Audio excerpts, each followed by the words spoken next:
Next, question number 11. Forces P, Q, R acting along OA, OB, OC in the plane of triangle ABC are in equilibrium.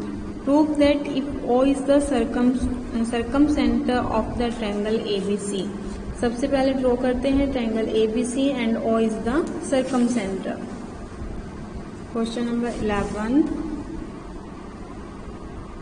Draw triangle A, B, C. C is its circumcenter. Circumcenter means अगर मैं एक circle draw करती हूँ, circle means vertex से पास होता हुआ circle, तो circle का सेंटर आपका कहलाएगा circumcenter. This angle is O. फिर से पढ़ते हैं. Forces P, Q, R acts along OA, OB, OC. OA के अलोंग एक्ट्स कर रहा है आपका force P and Q acts along OB,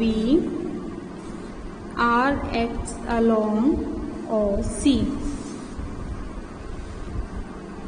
उसके बाद आपका proof that if O is the circumcenter of triangle ABC, then दो पार्ट हैं. फर्स्ट पार्ट में प्रूव करना है P by sine 2A is equal to Q by sine 2B is equal to R by sine 2C. Means आपको यहाँ 2 prove करना है. P by sine 2A is equal to Q by sine 2B is equal to R by sine 2C. इस वाले part के अंदर just आपको एक ज्योमेट्री का रिजल्ट यूज होना है, बाकी कुछ भी नहीं है. अब अगर यहाँ मैं देखती हूँ कि अगर मैं इस सर्कल को देखूँ, this is the circle and this is the arc of the circle.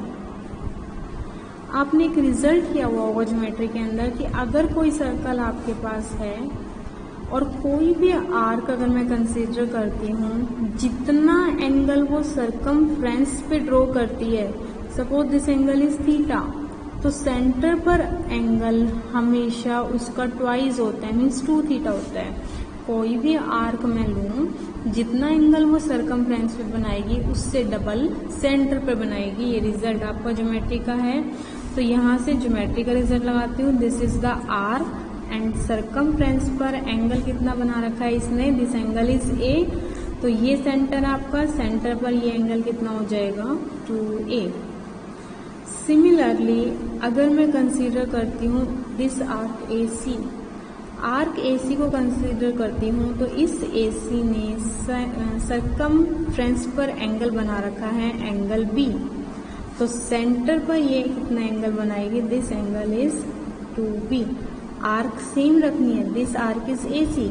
इस AC को ज्वाइन करती हुई ये दो लाइनें लूँ मैं, तो सर्कमफ्रेंस पर एंगल B बनाया, ये सेंटर है, सर्कम सेंटर पर एंगल बनाएगी 2B. सिमिलरली यहाँ एंगल आ जाएगा 2C. आप ये वर्डिंग में लिख देना कि by geometry arc subtend angle twice at centre twice as that it subtend on the circumference. तो आप ये वर्डिंग में लिख देना. यहाँ से एंगल मैंने आपको बता दिया, बाय ज्योमेट्री एंगल निकल गए हैं. अब लगा दो आप Lami's theorem. By Lami's theorem 3 forces equilibrium में P by Q by R bye.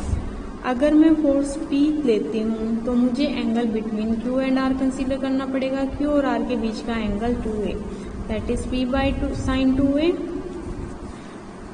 Then force Q, अगर फोर्स Q मैं लेती हूँ तो angle between P and R consider करना पड़ेगा. This angle is 2B, Q by sine 2B.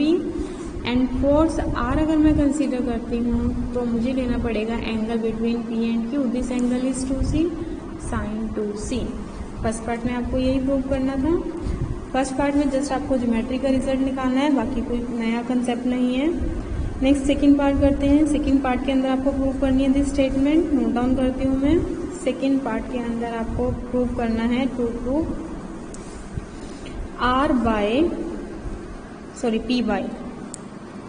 P by A square into B square plus C square minus A square, A square B square plus C square minus A square is equal to Q by B square into C square plus A square minus B square. Similarly, R by C square A square plus B square minus C square. अब इसको prove करते हैं। इसको prove करने के लिए आपको first part की हेल्प लेनी पड़ेगी। अगर आपके पास पेपर में सीधा सेकंड पार्ट आता है तो पहले आप फर्स्ट पार्ट यहाँ प्रूव करके दिखाओगे, फिर सेकंड पार्ट पर आओगे। बाय फर्स्ट पार्ट लिखती हूँ, बाय 1 आपने प्रूव किया है P by sine 2A is equal to Q by sine 2B is equal to R by sine 2C। Formula खोल दो, sine 2 theta is 2 sine theta cos theta, 2 sine A cos A, Q by 2 sine B cos B is equal to R by 2 sine C cos C। 2 से 2 cancel out हो जाएगा। P by sine A cos A is equal to Q by sine B cos B is equal to R by sine C cos C। अब हमें find out करने हैं sine A sine B sine C, cos A cos B cos C. यहाँ sine A sine B sine C हम निकाल लेंगे by sine formula, cos A cos B cos C निकाल लेंगे बाय कोसाइन फॉर्मूला। ये देखो प्रूव कर, जो आपको प्रूव करना है उसको देखते हुए पता लग रहा है। आपको पता है इस टाइप की टर्म कोसाइन फॉर्मूले में आती है, ठीक है। तो पहले हम लगाते हैं by sine formula. Sine formula आपको पता है हम क्या यूज करते हैं, साइन ए अपॉन साइन, या साइड्स ऊपर लिख लेते हैं। हाँ जी, पहले हम लिखते हैं साइड। आपको पता है ए के सामने की साइड को स्मॉल ए लेते हैं, बी के सामने की साइड को स्मॉल बी एंड सी के सामने की साइड को स्मॉल सी। तो साइन फॉर्मूला आपका होता है a by sine A is equal to b by sine B is equal to c by sine C. इसको किसी भी कांस्टेंट के इक्वल मान लो ताकि यहाँ से हम sine A sine B sine C की वैल्यू निकाल सकें। आपकी मर्जी है। Let this is equal to lambda c. Sine A sine B sine C निकाल लो। यहाँ से साइन ए आपके पास आ जाएगा a by lambda, sine B आ जाएगा b by lambda and sine C is c by lambda. Sine A sine B sine C निकल चुका है। ऊपर जो स्टेटमेंट आई थी दिस स्टेटमेंट, इसको नंबर 1 दे दो, इसको नंबर 2 दे दो। अब कोसाइन फॉर्मूले यूज कर लो, cos A cos B cos C. हाँ जी, cos A this angle is A, तो लगा दो formula b square plus c square minus a square, b square plus c square minus a square by 2bc। Similarly cos B में लिखूंगी, cos B आपके पास आएगा this angle is B, साथ वाले side side कर दो, c square plus a square minus b square divided by 2ac या c a and cos c will be equal to a square plus B square minus C square by 2ab। इसको number 3 डाल देना।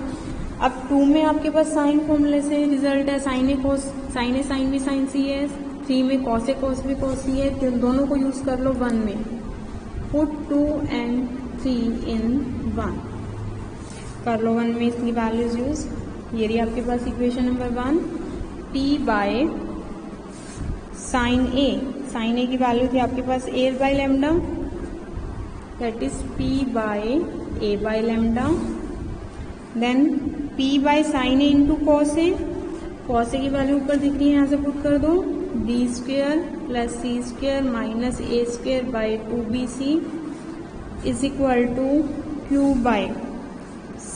Bye sine B is cos b, sine b की value यहाँ से b by lambda and cos b की value ऊपर से put कर दो, c square plus a square minus b square by 2ac is equal to r by sine C cos c. Sine c आपके पास है c by lambda into cos C की value A square plus B square minus C square by 2ab। हाँ जी, करते हैं। यहाँ से देखो आपके पास 2 लैम्डा वाली टर्म्स कैंसिल आउट हो जाएंगी, पूरी इक्वेशन में है 2 से 2 कैंसिल आउट पूरी में, लैम्डा से लैम्डा कैंसिल आउट, तो आपके पास टर्म बचेगी p by a into b square plus c square minus a square, और इस bc को ऊपर लिख लो, that is bc is equal to q by b c square plus a square minus b square, इस ac को भी ऊपर लिख लो, that is ac is equal to r by c a square plus B square minus C square, इसे b को भी ऊपर लिख लो। अब पूरी की पूरी इक्वेशन को डिवाइड कर दो ए बी सी से, क्योंकि देखो जो आपको प्रूव करना है उसमें न्यूमरेटर में कुछ नहीं चाहिए, डिनोमिनेटर में ए की जगह ए स्क्वायर चाहिए। तो आप पूरी इक्वेशन को करो divide by a b c, करो divide, p by a b c से डिवाइड करूंगी, बी सी से बी सी कैंसिल, ए बचेगा, ए और ए मल्टीप्लाई होके a square b square plus c square minus a square is equal to q by, यहाँ a c से a c cancel, b यहाँ multiply हो जाएगा b square c square plus a square minus b square, it is equal to r by a b से a b cancel, c square A square plus B square minus C square. हाँ जी, आपको देखो statement में यही prove करना था। अब आपकी लैमिस थ्योरम की एक्सरसाइज कंप्लीट हो गई है। अगर किसी की कोई प्रॉब्लम हो तो मुझे मैसेज कर देना। उसके बाद कल हम एक नया कंसेप्ट स्टार्ट करेंगे, फोर्सेस को किस तरह से रिजॉल्व किया जाता है उसको सीखेंगे।